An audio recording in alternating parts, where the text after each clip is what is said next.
You, John Fitzgerald Kennedy, do solemnly swear I, John Fitzgerald Kennedy, do solemnly swear that you will faithfully execute the office of President of the United States that I will faithfully execute the office of President of the United States and will, to the best of your ability, and will, to the best of my ability, preserve, protect, and defend the Constitution of the United States. preserve, protect, and defend the Constitution of the United States. So help you God. So help me God.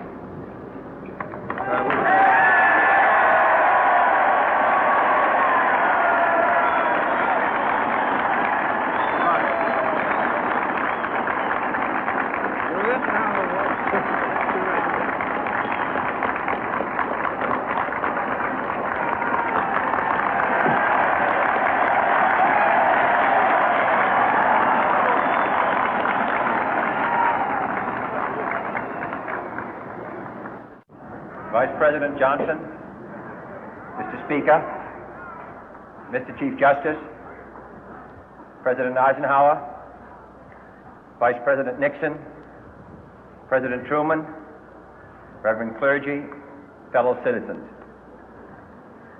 We observe today not a victory of party, but a celebration of freedom, symbolizing an end as well as a beginning, signifying renewal as well as change. For I have sworn before you and Almighty God the same solemn oath our forebears prescribed nearly a century and 3/4 ago. The world is very different now, for man holds in his mortal hands the power to abolish all forms of human poverty and all forms of human life. And yet the same revolutionary beliefs for which our forebears fought are still at issue around the globe. The belief that the rights of man come not from the generosity of the state, but from the hand of God. We dare not forget today that we are the heirs of that first revolution. Let the word go forth from this time and place to friend and foe alike that the torch has been passed to a new generation of Americans born in this century, tempered by war, disciplined by a hard and bitter peace, proud of our ancient heritage, and unwilling to witness or permit the slow undoing of those human rights to which this nation has always been committed and to which we are committed today at home and around the world.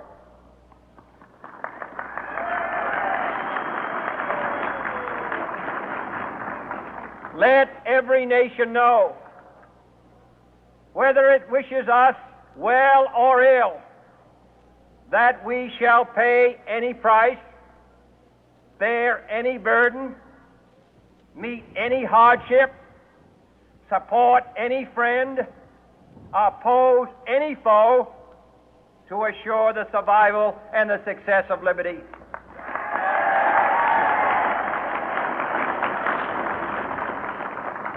This much we pledge and more. To those old allies whose cultural and spiritual origins we share, we pledge the loyalty of faithful friends. United, there is little we cannot do in a host of cooperative ventures. Divided, there is little we can do, for we dare not meet a powerful challenge at odds and split asunder.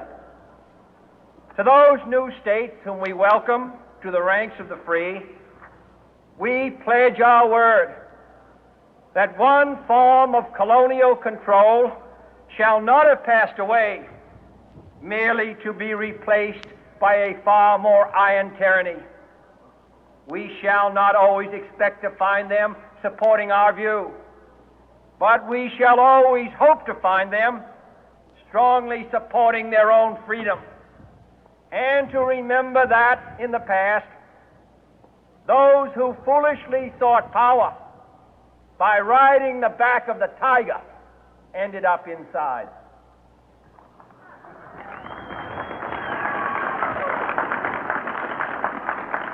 To those people in the huts and villages of half the globe struggling to break the bonds of mass misery, we pledge our best efforts to help them help themselves for whatever period is required, not because the communists may be doing it, not because we seek their votes, but because it is right.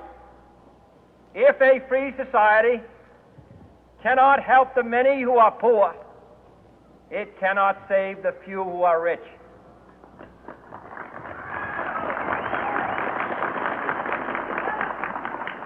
To our sister republics south of our border, we offer a special pledge to convert our good words into good deeds, in a new alliance for progress, to assist free men and free governments in casting off the chains of poverty.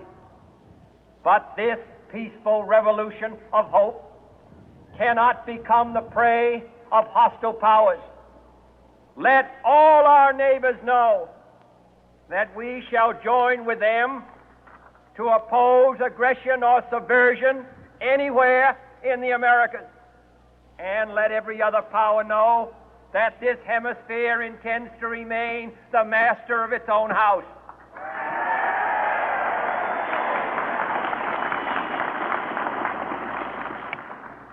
To that World Assembly of Sovereign States, the United Nations, our last best hope, in an age where the instruments of war have far outpaced the instruments of peace, we renew our pledge of support to prevent it from becoming merely a forum for invective, to strengthen its shield of the new and the weak, and to enlarge the area in which its writ may run. Finally, to those nations who would make themselves our adversary, we offer not a pledge, but a request that both sides begin anew the quest for peace.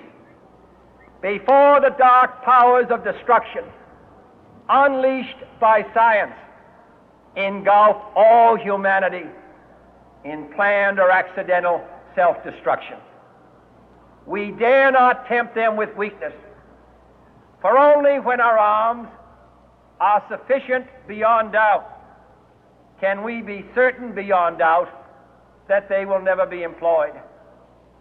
But neither can two great and powerful groups of nations take comfort from our present course, both sides overburdened by the cost of modern